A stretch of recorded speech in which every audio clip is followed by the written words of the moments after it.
اللہ اکبر۔ ایک مرتبہ صحابہ آئے، حضرت انس بن مالک رضی اللہ تعالیٰ عنہ کے گھر میں آ کر صحابہ دعوت کے لیے بیٹھتے ہیں۔ ان کے غلام نے دستر جو بچھایا وہ دستر میلا کچیلا تھا، انہوں نے کہا کہ اس دستر کو پاک کر کے لاؤ۔ وہ خادم گیا اور اس دستر کو تنور میں ڈال دیا، جہاں پر آگ جل رہی تھی اس میں ڈال دیا۔ تھوڑی دیر کے بعد اس نے وہ کپڑا تنور سے اٹھایا اور لا کر بچھا دیا۔ دوسرے صحابہ دیکھ کر پریشان رہے کہ یہ کیا معاملہ ہے، کپڑا کو آگ میں ڈالا گیا، کپڑا جلنے کے بجائے پاک و صاف ہو کر آ گیا۔ انس یہ کہاں سے کپڑا خریدا ہے؟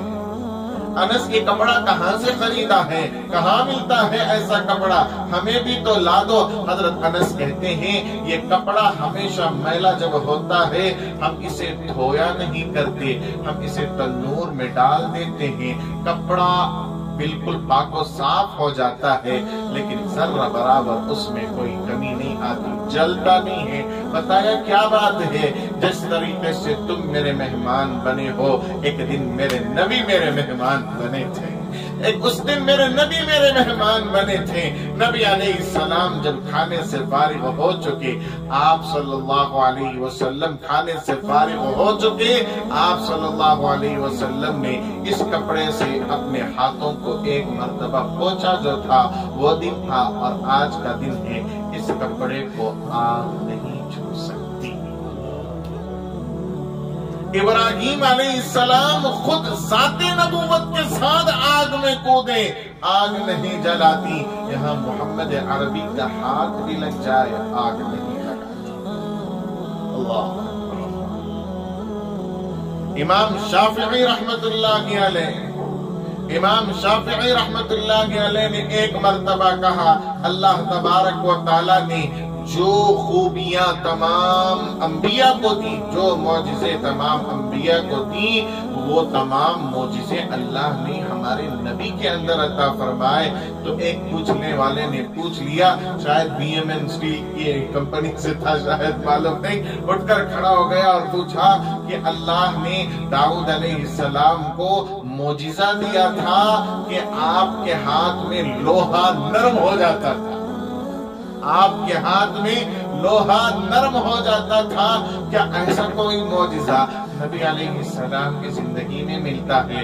داؤد علیہ السلام کو اللہ نے یہ معجزہ دیا تھا کہ آپ کے ہاتھ میں لوہا نرم ہو جاتا تھا، لوہے کی طرح، موم کی طرح نرم ہو جاتا تھا، آپ جس طریقے سے چاہے اسے انگلیوں سے موڑ دیتے تھے۔ اللہ اکبر، اللہ اکبر۔ امام شافعی رحمت اللہ علیہ نے کہا لوہے کا نرم ہونا یہ عقل میں آنے والی بات ہے کہ لوہے کو آگ میں ڈالا جائے تو لوہا نرم ہو ہی جاتا ہے، لیکن اس سے زیادہ پتھر کا نرم ہونا یہ لوہے کے نرم ہونے سے زیادہ بڑی بات ہے۔ اور جنگ تبوک کا موقع تھا، ایسے میں تمام صحابہ بٹے ہوئے ہیں، تمام صحابہ بٹے ہوئے ہیں، اور ایسے وقت میں نبی علیہ السلام کے بہت سارے معجزات ظاہر ہوئے۔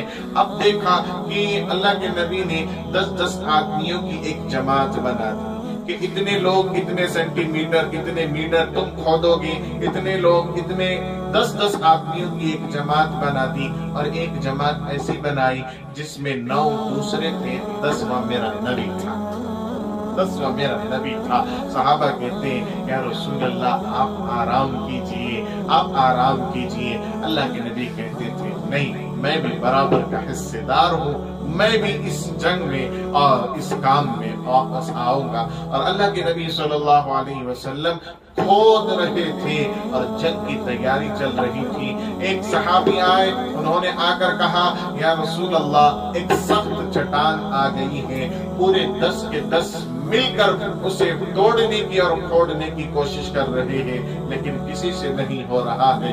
اللہ اکبر، اللہ اکبر۔ اللہ کے نبی صلی اللہ علیہ وسلم تشریف لے گئے، اور آپ صلی اللہ علیہ وسلم نے جا کر ایک ہتھوڑا جو مارا، اللہ اکبر، وہ سخت چٹان جو 10 صحابہ سے نہ ٹوٹی، اللہ کے نبی کے ایک مار پر وہ ایسا ریزہ ریزہ ہو گئی جیسے پانی ہوتا ہے۔ اللہ کے نبی کے ہاتھ میں پتھر کو نرم کر دیا۔ لوہا کیا چیز ہے؟ تو اس نبی سے محبت نہ ہو تو کس سے ہو؟